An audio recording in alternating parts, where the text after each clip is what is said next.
is keep an accurate med list. Easier said than done. If you're in a system where you can train your med techs or your intake people to do that, that's good. But I'll tell you what, sometimes patients will tell you one thing, they'll tell the provider a different thing. It was very common for, I had pharmacy students and other healthcare students with me. I'd send them in, let them get a history, come out, and they would tell me one thing. I'd go back in. Most of the time I knew the person, so I could ask differently, get a whole different set of information. Sometimes they're just not going to tell some people the whole truth. They're going to wait. I hate to tell the same story over and over again, so I will rarely tell the nurse that checks me in all stories. Like, I'm not going through this 10 times, and I'm not having you tell the doctor when I am very capable of doing it. See, I'm just an old patient, and I have my ways of doing stuff. So see, even I do it, even though I know it's a problem. Okay, accurate list is really important, especially if you're in a system that has an EMR. Because if your hospital is linked to that, then they can see an accurate med list when the person comes into the hospital. Some other things that places will do is they will have brown bag checkups. Pharmacists do this a lot. They'll have times where they do brown bag. They'll have everybody come in, bring their medicine, and they will go through it. The one thing you can do is just tell the patient, bring your medicines when you come.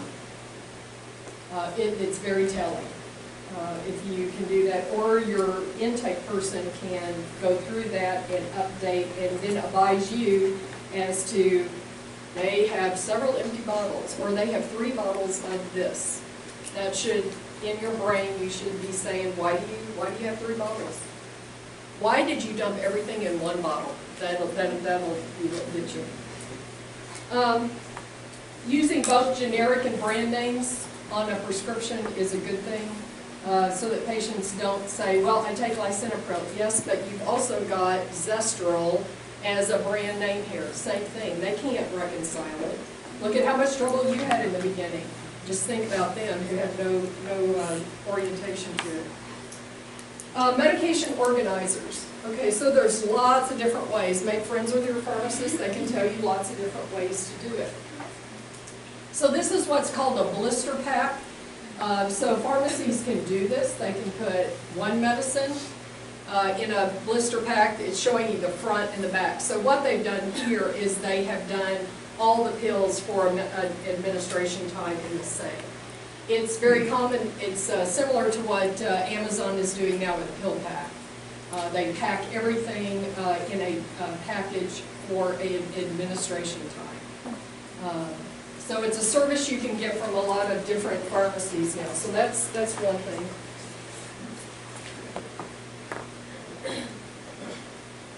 The other thing I would advise your older people to do, and there are lots of different groups that will give these, and maybe you've been introduced to these, but emergency technicians or paramedics are taught to look for, were you all taught? So they're taught to go look on the fridge for a medical information package. So the patients can get this and they can put in it a list of their meds, their emergency contacts, who they see, medical conditions. And it will go up on it has a magnetic strip. They can take it right off with them. So encourage your older people to use those. They can even just get a big baggie and put it all in there. Same thing, but you can get these from different groups have them. We used to hand them out in our clinic to all patients and tell them, put it on your refrigerator. So talk to people who have that expertise. Again, the pharmacists, if you tell them, here's how we're having trouble, they can tell you this is what could be done. Even if they don't do it, they'll know other people who do it or pharmacies who do it. The other thing I didn't put down here is synchronizing medications. So one thing to think about, if a patient's really having trouble, let's say they don't drive anymore, they have trouble getting to the pharmacy, or they get their money all at one time in the month. That's another barrier. And they have refills due at 5 or 6 times in the month. they just miss them, they don't get them. So one thing pharmacy can do, they will work with you to what they call resynchronize or synchronize their refills. Sometimes it takes several months to do it, but you can move it to where you've got everything or most things refilled once a month or once every 90 days, whatever it is. Okay? So that's a service pharmacists will do for you. Did you all do it? Now the chains are always a different, sorry, they're always a different. But it could cost you 2, 3 co-pays, you know, if you're filling it for 10 days. I mean, that's right, and so that is a problem. It's a 30-day, and people Right. don't want to mess with it, and then Sometimes there is a cost associated, but in the long run, it will be a better thing. So I get it. I mean, I do get that. so yes, we do it, but a lot of the issues was that they had another copay that they couldn't pay, only getting 10 days worth of pills, you know, they pay that copay and they get 90 or 30, you know, so it was. So some independents will specialize in that. So sometimes, in a lot of smaller towns will do it. I found in working with pharmacists across the state, they sometimes are a little bit more willing to do it because their volume isn't as high. The chains, it's high volume, so sometimes it's harder to get that accomplished. So I get that. Okay, questions about those? Okay, preventing adverse cares during transition.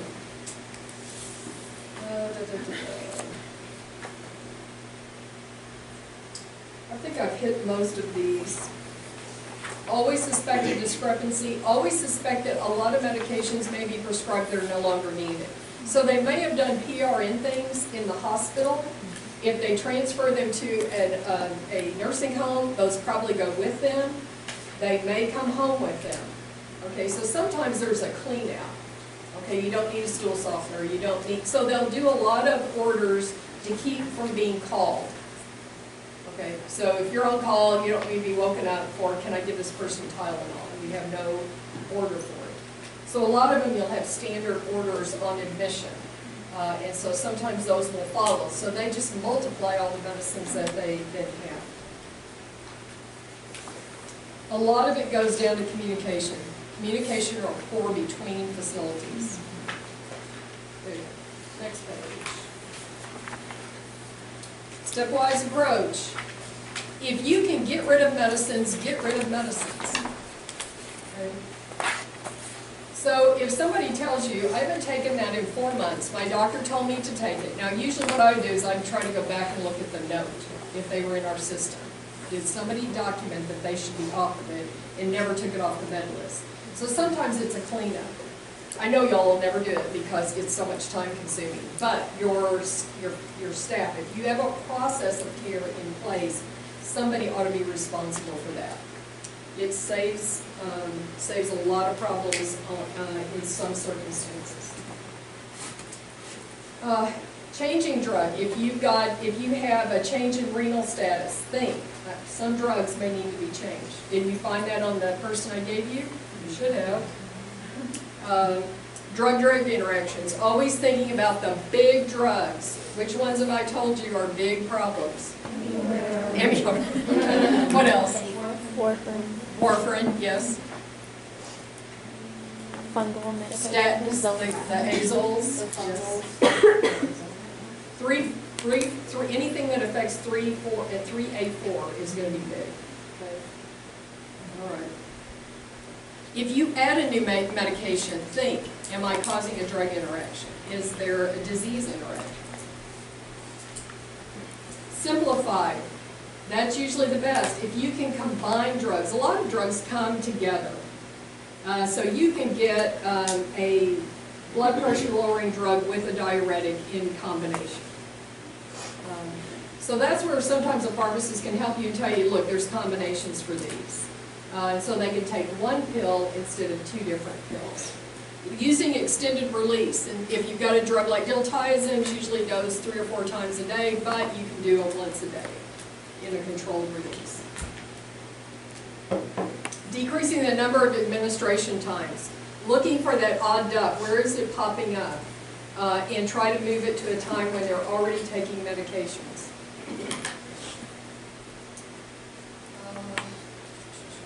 avoid the cascade, consider non-pharmacologic approaches. So could a lifestyle change be as beneficial as a drug? Having occupational therapy or physical therapy work with the person, like if you've got arthritic changes. Is there something there that could help? Behavioral changes, like with psych medicines. Dietary changes, like calcium. Reduce the dose. So Dr. Britton told you about his mother, about the, let's see, what drug was she on? It was for pain. Not, Gabapentin. Not Lyrica. Yeah. Gabapentin. Oh, yeah. Okay, so because nothing has worked with pain for her back, they put her on the lowest dose that's recommended. So it was appropriate. It's 300 milligrams a day. She had terrible side effects. So eventually they worked her down to 50, 1/6 the dose, and that no side effects, and she's got pain relief. Okay, so keep that in mind. That example, that's huge. So there it took a compounding pharmacist to say, okay, I can compound it down, and they just kept down titrating her to get it. The drug is highly dependent on the kidneys to get rid of it. Suboptimal drug use. This is where you have a problem, but you're not prescribing a drug. You've got somebody who's got needs secondary cardio protection, and you're not putting them on low-dose aspirin. They have elevated cholesterol, you're not using a statin. Those are the common. GI, CNS, sorry, unnecessary meds, I skipped. So GI, CNS, look at those, sorry. Beers criteria, so we've talked about beers, what is it? It's a list of drugs for who? For those over 65, inappropriate because they believe that the risk outweighs the benefit. There is an update coming. I thought it would be out by now. It's not. They're still taking open to public opinion. So the 2018 will probably come out next year. So keep an eye out for that. It's estimated 20% of elderly take at least one or more. I think that's probably under. Adverse anticholinergic, I'll tell you, is one of the most common. So look for that. What's anticholinergic side effects? Sludge. So what's S? Salivation, lacrimation, urination, defecation, constipation. Okay, good. All right. So some drugs to keep in mind. We've talked about the first generation antihistamines because of their anticholinergic effect. Big increase in dementia and delirium and cognitive decline. Non-steroidals, we talked about this, about renal decline. It can cause it. Renal decline makes a problem, so risk of GI bleeding, worsening of heart failure. And in cardiovascular, look at all the drugs I listed. Orthostatic hypotension with especially the central acting drugs is a problem. Some of the antiarrhythmics, lots of problems. Increased risk of malignant arrhythmias, worsening outcome, worsening heart failure, worsening CNS toxicity. Go back and look at that chart I made you and look at all those side effects. A lot of them are CNS, a lot of them are cardiovascular, a lot of them are GI. Decreasing fall risk. We talked about fall risk now multiple times. So it is a discussion always to have with your elderly. Usually I'm talking to the children. It's like you got to go through the house and you've got to look at it through the eyes of what can they fall over. Occupational therapists, physical therapists will come to your house and look at it and advise you as to what to do. Looking for safety devices, so devices that they can grip, like getting out of the bathtub or getting off the toilet. Think about drugs that increase fall risk. So most of them are going to be centrally acting drugs. The atypical antipsychotics. Any of the antipsychotics. Any central acting drug, CNS in particular, is going to put them at fall risk. The sedative and hypnotics. We talked about the day after and all the problems they can have in terms of memory and cognitive impairment the day after.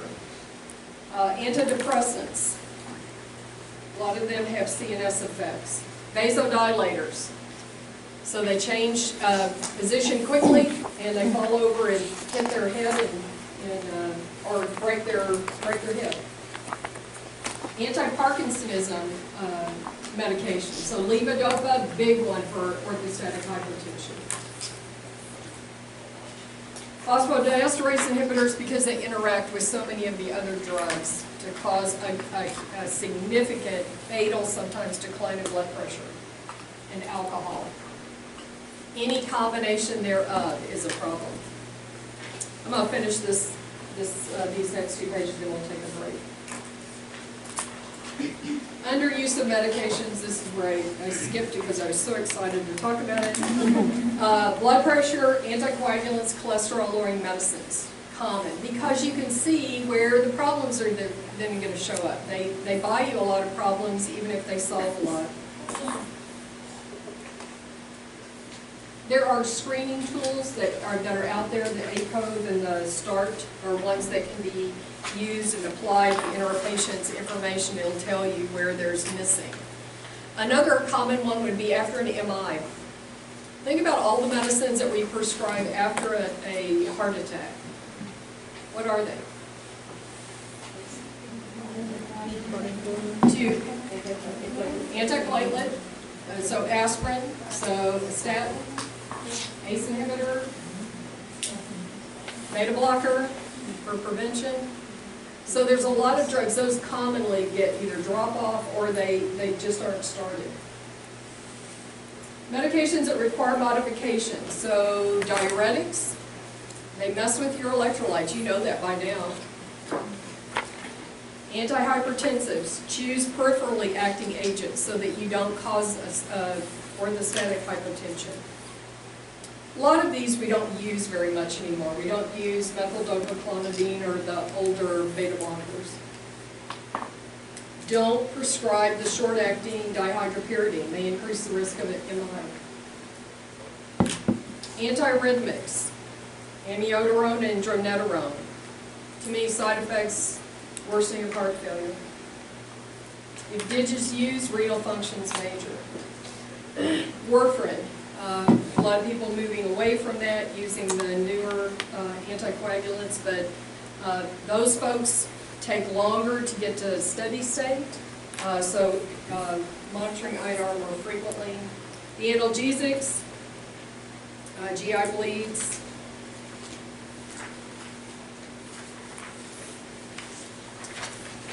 For GERD, the problem with PPIs is you interfere with calcium absorption. Medication adherence. Again, having that conversation, how are you going to remember? I used a lot of phone alerts. I had so many young students around, I would just say, I just hand them the phone. It's like, tell them what you want, and the student would program the phone. But having someone help them with that. Pill boxes, tying the medication to a routine, we talked about that. Always assess them for depression. You've talked about that their depression will show up differently. And it has big impact on medication use and adherence. Financial impact. If they can't afford their copays, they're not going to get their drugs. So always asking. So my sister was in the hospital and they put her on warfarin because she was in flutter and they cardioverted her, so they needed to keep her on an anticoagulant. So they started on warfarin, and then about 2 days later, the doctor comes up to me and goes, oh, I switched it to a Pixaban. Well, my sister doesn't have health insurance. I said, well, okay, that's $400 a month, and I can get Coumadin for $3 a month. So we had a big discussion. He walked away from me the first time, but he did come back and go, okay, well, and we eventually got her on a patient assistance. Yeah. He did come back and apologize to us. I just don't think they're used to, I think they're used to just telling people, here's what we're going to do, and I'm like, yeah, but that's a lot of money. Okay. Functional decline. People who deal with a patient every day may not, a family member may not see it, but you may see it because you're not seeing it as frequently. Okay? So using and assessing those things will tell you is can they handle the drug regimen independently, or do they need help? And in family medicine, we did lots of family conferences, bring the family in, telling them here's what we see, and trying to come up with a process or a game plan for them about how to best care for their older family member. Medication safety. So use the fewest number of drugs to address the problems. Look at the Beers list, keep that one in mind. Keeping an accurate list of all the meds. Pay attention to transitions of care. Minimize the number of healthcare prescribers. Okay? So if you're in primary care and you're referring out, you are a big referral hub. The biggest thing you can do is when that time is over is reduce. A lot of specialists will see them, immediately treat them, and may not see them for a year. Okay, that's somewhat good, because what they're doing is they're saying, okay, here's the best plan that I can recommend. You execute it, you carry it out. If the patient doesn't do well, you can contact back that person, but keeping the number of providers down will help. The other is the number of pharmacies. Here, I would really recommend they stay with one pharmacy, somebody who knows everything they're taking. It will help you. It will help them.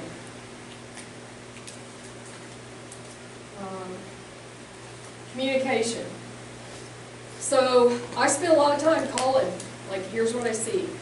And I know most people don't do that. I know that you probably won't do it. It's just time. Somebody's going to be on your butt to see people and get them out the door. So do the best you can. Prioritize. If whoever needs to talk to, talk to them. I feel like I was the grout in between the cracks all the time. Always picking up when everything else had dropped. So it was the role that my group took on, because otherwise you can't get people taken care of well. I'm not showing blame, it's the way the system is set up at this point. Monitor for efficacy and safety. That the case I gave you, I made you kind of go back through that. You have to think about, where am I headed? What am I supposed to do? It is so easy to get lost in the weeds with geriatric patients. They'll overwhelm you. So always keeping in mind, where am I going? So there's a system called MASTER that is kind of a way to kind of help you remember. So minimize the number of drugs. Consider alternatives. Can I get rid of a drug? Can I go down to fewer doses a day, lower dose, lower times a week? Start low and go slow. That's important. Sometimes it takes the elderly much longer to reach steady state than what you would see in a younger adult. Titrate based on response. Educate the patient. Educate the providers. Who's in your support system? Who do you rely on for advice? So my sister wouldn't do anything that she's so funny. So the doctor came in and he was telling her all this stuff, and she said, "Can I videotape you and send that to my sister?" And he's like, "No, I'd rather call her." So I said, "Stephanie, they never want to, want you on they never want to be on videotape." So he's like, he called me, and the first thing he said was who he was, and he said, "She seems to trust you and won't do anything I say until you approve." I said, "Okay." So you will have people who will do that. Tell my daughter, call my daughter. I often would when I saw an elderly person and I knew that they had family, I would say, "Would you like me to call your daughter that usually comes with you?" "Yes, would you call her?" Okay. So any of that will help. And review regularly as that time avails itself. All right, questions? It's a lot. If you will walk out of here with an awareness, I will be happy. If you will put it into practice when you can, I would be happy. I also think awareness will help you avert major problems. You'll have minor disasters all the time. It's just part of it. But, well, you will, I mean, just, you will, sorry. Okay.